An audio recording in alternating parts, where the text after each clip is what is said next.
Bueno, difícil, si las hay difíciles, después de alguien como Rubén Dri, que es quizás una de las figuras más intensas, profundas de la vida intelectual y política argentina, que da lecciones de vida, es difícil hablar. Hoy es un momento muy particular, celebro que una compañera y un compañero del calibre de ambos dos estén con nosotros en esta reunión, alguien que lucha en un partido tan difícil como es Quilmes para llevar adelante un proyecto popular,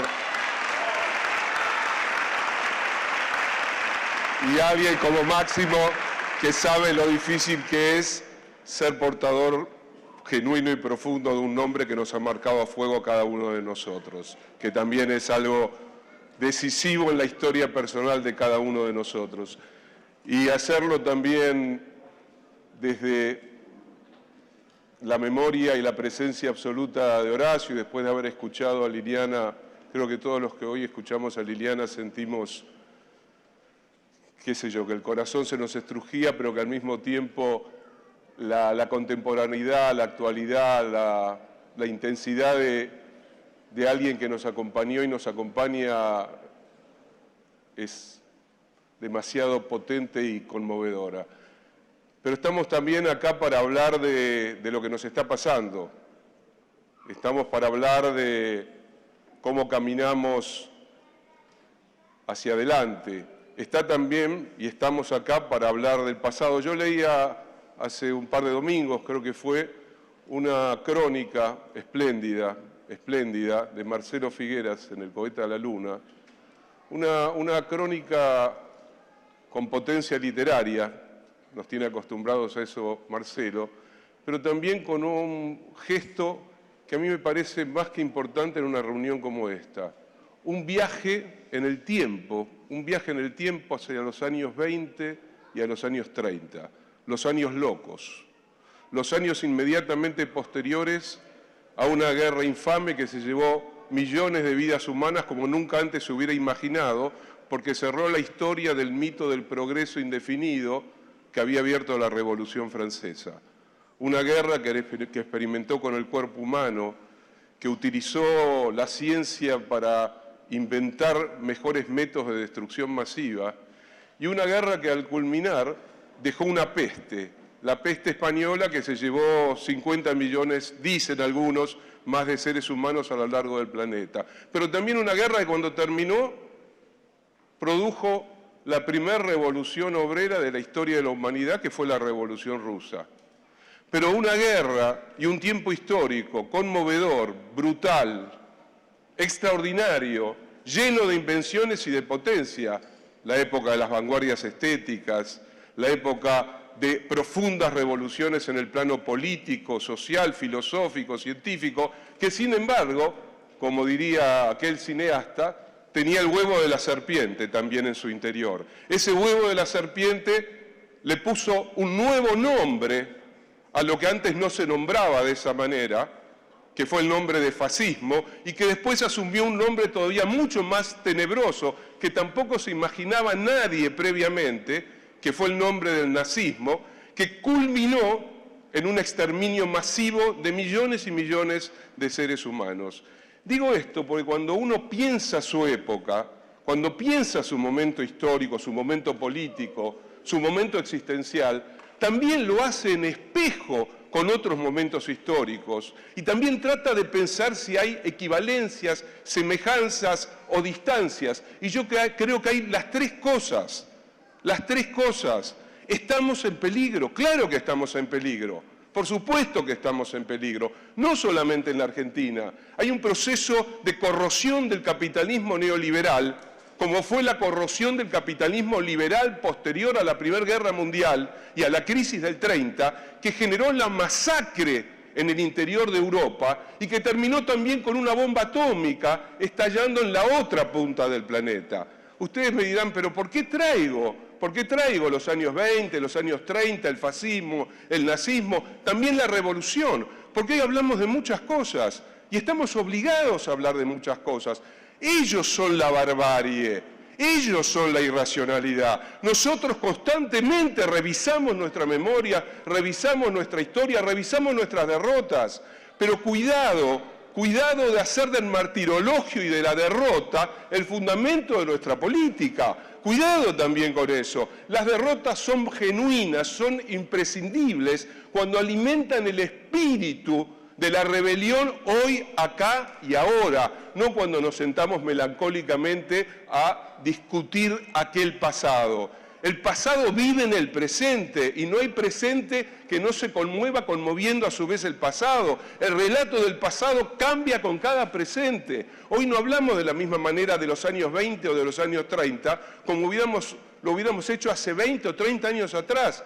Hoy tenemos el aliento fétido de una derecha que se atreve a decir lo que no decía, se atreve a hablar con frases brutales y lo hace con los buenos modales de un juez de la nación que va a un país como Chile no solamente a decir que es falaz la idea misma que allí donde hay una necesidad crece un derecho, sino que es falaz siquiera pensar que los pobres tienen derecho a soñar con la abundancia y que la política solamente es la distribución para unos pocos de la escasez. Y viene otro que dice que la libertad es el derecho a morirse de hambre, compañeros y compañeras. Estamos en un momento de urgencia. A mí me pareció que el acto de ayer, los 100 años de celebración de YPF, de una empresa muy peculiar en la historia argentina, que une también, ¿por qué no?, la tradición del radicalismo irigoyenista con la tradición del peronismo,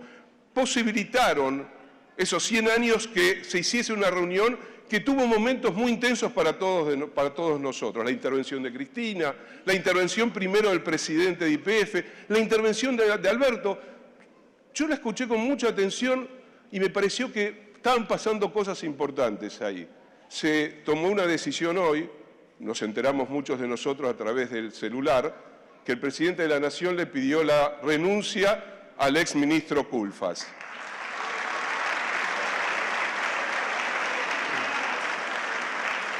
Yo no aplaudiría por tener acuerdos o diferencias con el proyecto de Culfas en el interior del Ministerio de Producción. Aplaudiría fundamentalmente porque es inconcebible absolutamente que desde adentro de nuestro propio proyecto político, desde nuestro propio gobierno, se construya un discurso que infame a aquella que representa la historia profunda de una lucha popular en la Argentina. Ese es un punto que hoy nos permite, y no quiero ser largo, hoy nos permite esta reunión. Yo no estoy de acuerdo en absoluto con plantear que estamos desgarrados. El desgarramiento de Horacio González era un desgarramiento diferente al de Jorge Elbaum. Disculpame, Jorge, pero no lo comparo en absoluto. El desgarramiento de Horacio le permitía durante los 12 años de los gobiernos de Néstor y Cristina señalar con entereza, inteligencia y profundidad sus profundos acuerdos y sus profundas diferencias.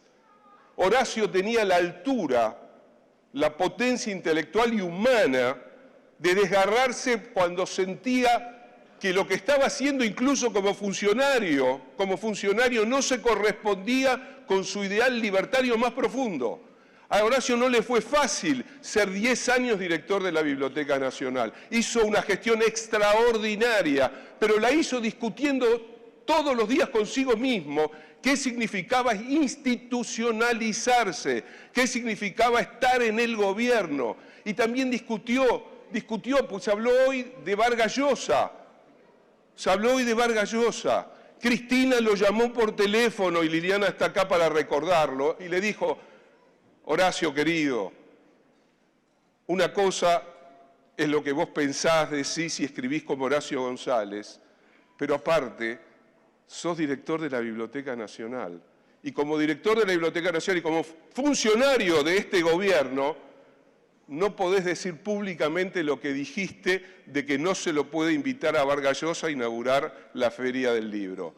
Y Horacio, que precisamente dijo lo que dijo porque lo pensaba desde las vísceras, le dijo: Cristina, tenés razón, y públicamente aclaró que él, como Horacio González, hubiera mandado a la mierda a Vargas Llosa, pero como director de la Biblioteca Nacional tenía que cumplir su rol de funcionario. Me parece que eso lo tenemos que entender. No, ojo, porque igual, pese a eso, que fue una conversación muy cordial con Cristina, muy cordial, igual él escribió después un artículo. Sí, sí. O sea, Sí, claro, no. Exactamente, escucharon lo que dijo, que igual Horacio después escribió un artículo y Cristina se lo bancó, por supuesto. Sí, señora, es así, sí, por supuesto. Es así. Quiero decir, y termino,